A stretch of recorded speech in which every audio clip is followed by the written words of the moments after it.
আজকের রেসিপি পাউরুটির মালাই কেক। এইভাবে একবার পাউরুটির মালাই কেকের রেসিপিটা বাড়িতে বানিয়ে দেখতে পারেন। খেতে ভীষণ ভালো হয় আর বানানো একেবারে সহজ। তো চলুন কেকটি বানানোর জন্য প্রথমে আমি এখানে স্লাইস যে পাউরুটিগুলো হয় সেখান থেকে 7 পিস পাউরুটি নিয়েছি। এবার সাইডের লাল অংশগুলো কেটে বাদ দিয়ে দিচ্ছি।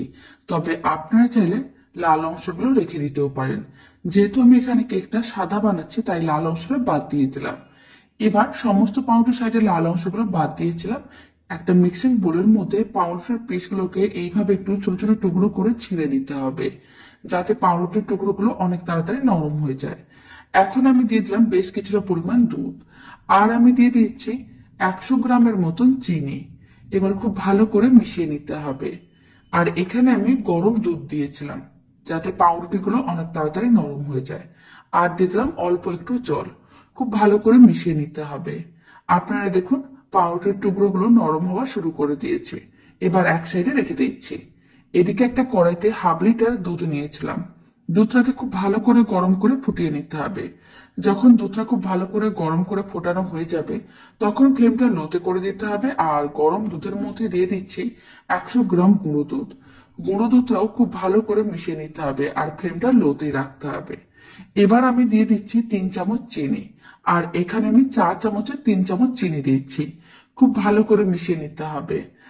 আর গুঁড়ো দুধের যাতে কোনো রকমের তলা না থাকে। খুব ভালো করে মেশানো হয়ে গেছে।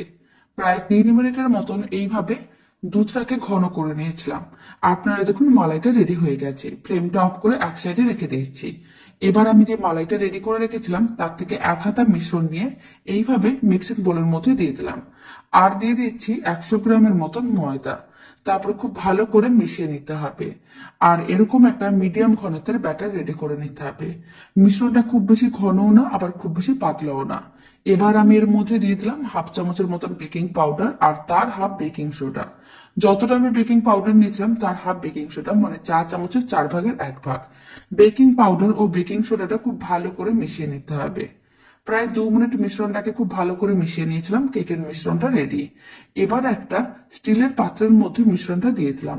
আর আগে থেকে অল্প একটু তেল ব্রাশ করে রেখেছিলাম আর একটা বাটার পেপার দিয়ে রেখেছিলাম। পাত্রটিকে এইভাবে একটু ট্যাপ করে নিতে হবে। আর কড়াইতে কিছুটা পরিমাণ জল নিয়ে জলটা গরম করে নিয়েছিলাম।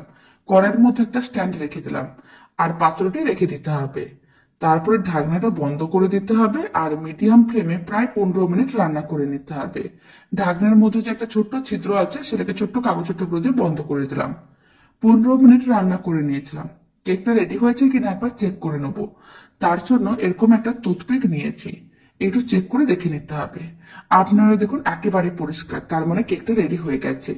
কেকটাকে বাইরে বের করে হালকা একটু ঠান্ডা করে নিয়েছি, মানে হাত দেওয়া যাবে এরকমই ঠান্ডা করে নিতে হবে। একটা ছুরি নিয়েছি, গোল করে ছুরিটাকে ঘুরিয়ে নিলাম। তারপরে কেকটাকে ডিমোল্ড করে নিতে হবে। যেহেতু বাটার পেপার দেওয়া ছিল তাই কেকটা খুব সহজে ডিমোল্ড হয়ে যাবে। এবার বাটার পেপারটাও তুলে নিলাম। এখন কেকটাকে একটু সোজা করে নিতে হবে। আর যে টুথপিকটা ছিল সেটা দিয়ে কেকের উপরটা বেশ কয়েকটা ছিদ্র করে নিতে হবে, যাতে মালাইটা খুব ভালো করে কেকটা সোক করে নেয়। এতে দেখতেও ভালো লাগবে আর কেকটা খেতেও ভালো লাগবে। বেশ কয়েকটা ছিদ্র করে নিয়েছিলাম। এখন আমি যে মালাইটা রেডি করে রেখেছিলাম সেই মালাইটা কেকের উপরে ছড়িয়ে দিলাম। এখন এইভাবে কিছুক্ষণ রেখে দিতে হবে। আপনারা চাইলে কেকটা ফ্রিজেও রাখতে পারেন বা এমনিও রাখতে পারেন। এখন অল্প একটু পেস্তা নিয়েছি, পেস্তাটাকে গ্রেট করে দিয়ে দিলাম। এখানে আমি প্রায় 1 ঘন্টার মতন ফ্রিজে রেখে কেকটাকে ঠান্ডা করে নিয়েছিলাম। মালাই কেকে একটু ঠান্ডা খেতে অনেক বেশি ভালো লাগে। এবার কেকটা কেটেও দেখিয়ে দিচ্ছি কতটা নরম তুলতুলে আর স্পঞ্জি হয়েছে।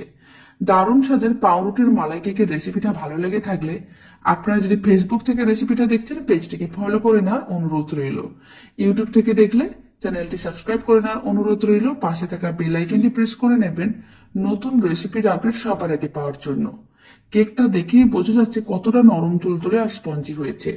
বাড়িতে বানালে কমেন্ট বক্সে জানাতে একেবারেই ভুলবেন না খেয়ে আপনাদের কেমন লাগলো।